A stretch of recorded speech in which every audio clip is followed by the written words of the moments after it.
ዛሬ በዚህ ቪዲዮ ስለ ፐርሰናል ስታይል ወይም ስለ ግል ፋሽን ምርጫ የምናወራ ይሆናል። ፋሽን ስንባል መጀመሪያ ወደ አእምሯችን የሚመጣው አዳዲስ ልብሶችን መግዛት፣ ሱቅ መመላለስ ወይም በየወቅቱ የሚቀያየሩ የልብስ ፋሽኖች አሉ አይደለ? እነሱን መከተል ሊሆን ይችላል። ነገር ግን ዛሬኛ በዚህ ቪዲዮ የምናወራው ስለ ፋሽን ፍጆታችን ሳይሆን ስለ ማንነት ነው።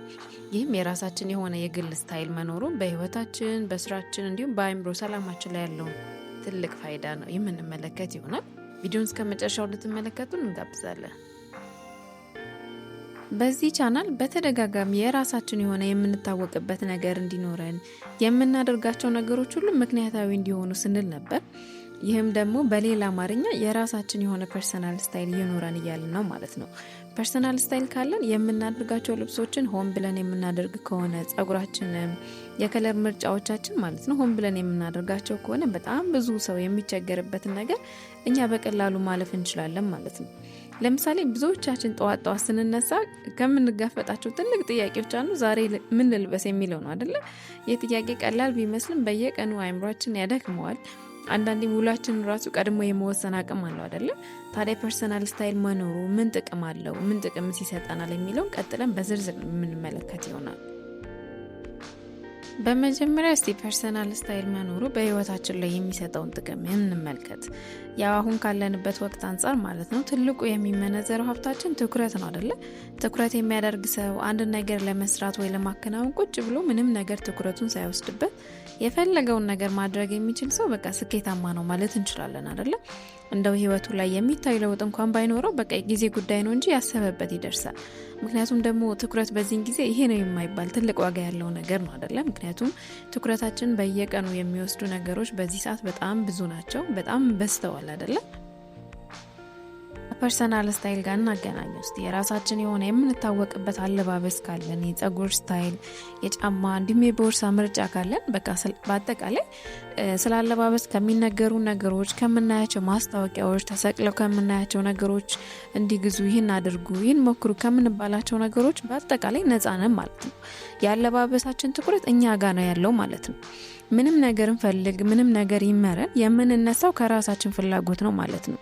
ከውጭ ያለው ድምጽ ምንም ቢለን ለዚህ ፕሮግራም ይሄን ግዙ፣ ለዚህ ደግሞ የሚለበሰው ይሄንን ነው ብንባልም የምናስቀድመው መጀመሪያ የራሳችንን ምርጫ ነው ማለት ነው። እንደው አንዳንድ ጊዜ ይሄ ልብስ እንደው ጊዜ አልፎበታል ብንባልም ወይ ሌላ ልብስ እንኳን የላቸውም ከዚህ ልብስ ውጭ እንኳን ምንም ቢሉ ማለት ነው በቃ እኛ ካላመንበት ምንም ነገር አናደርግም ማለት ነው። እኛ የመሰለን ከሆነ ደግሞ ማለት ነው ምንም ይበሉን ማንም አይወደደው እንደው ጊዜ ያለፈበት የድሮ ፋሽንም ይሁን በቃ እኛ ከፈለግ ነው ከሌሎች ሰዎች አስተያየትና ምክር ዲታች አድርገናል ኦሬዲ። ምክንያቱም መነሻችን ሁሉ ጊዜ የራሳችን ፍላጎት ነው ማለት ነው። እንደዚህ አይነት ሰዎች ታዲያ አሉ አይደለ? የራሳቸው የሆነ ፐርሰናል ስታይል ያላቸው ሰዎች በዙሪያችን ካሉ ታውቃላችሁ ብዬ አስባለሁ። በቃ ጠንካራ የሚባሉ ሰዎች ናቸው።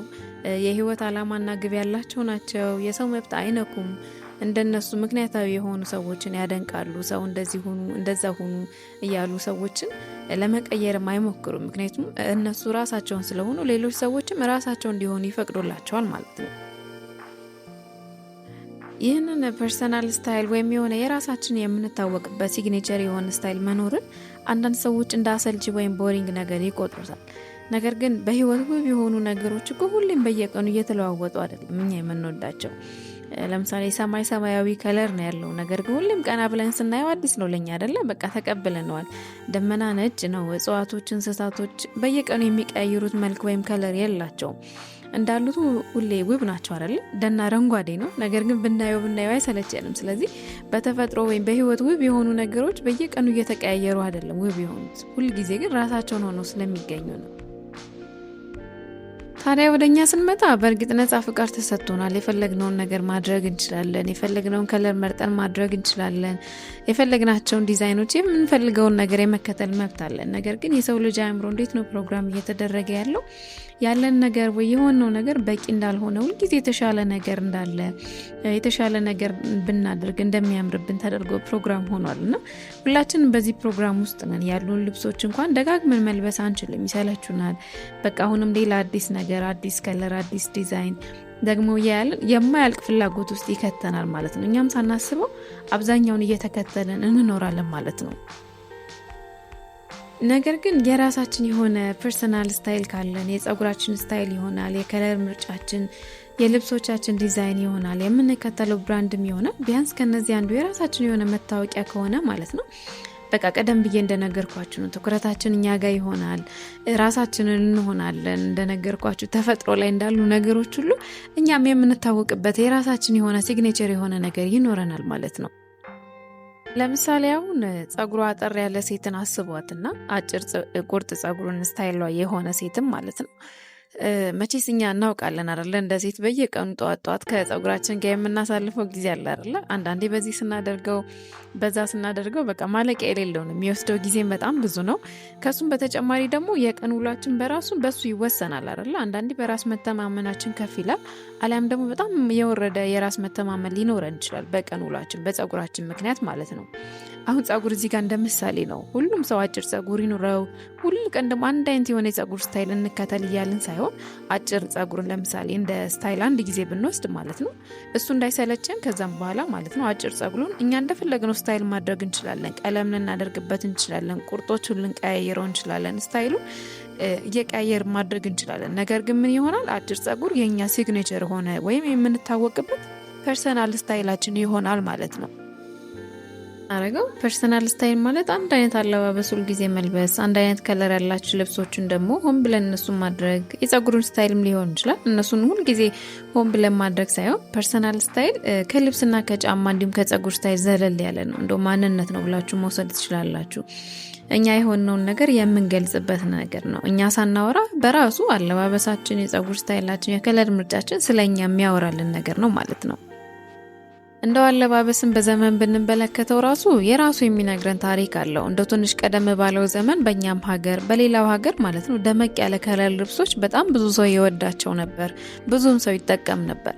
ይህም በጊዜው ማለት ነው። አሁን ላይ እንዳለው ሁሉም ነገር ብዙ አልነበረም፣ የበዛ ነገር አልነበረም፣ ሰፋ ያለ ነገር ነበረ። ከተማው ሰፊ ነው፣ ብዙ ቤቶች የሉም፣ ብዙ ፎቆች፣ ብዙ የንግድ ስፍራዎች አልነበሩ። እናም ደመቅ ያሉ ከለሮችን መጠቀም ብዙም አይረብሽም ሲታይ፣ ምክንያቱም ደግሞ ስፔስ ስለነበር ማለት ነው። ስፔስ ያው ፊዚካል ብቻ ሊመስል ይችላል፣ ማለትም ሰፋ ያለ ቦታ፣ ባዶ ሜዳዎች መብዛት ሊመስል ይችላል። ነገር ግን ፊዚካል ስፔስ በራሱ ሜንታል ስፔስን ይፈጥራል። ይህንን መቼ ስንረዳለን ብዬ አስባለሁ።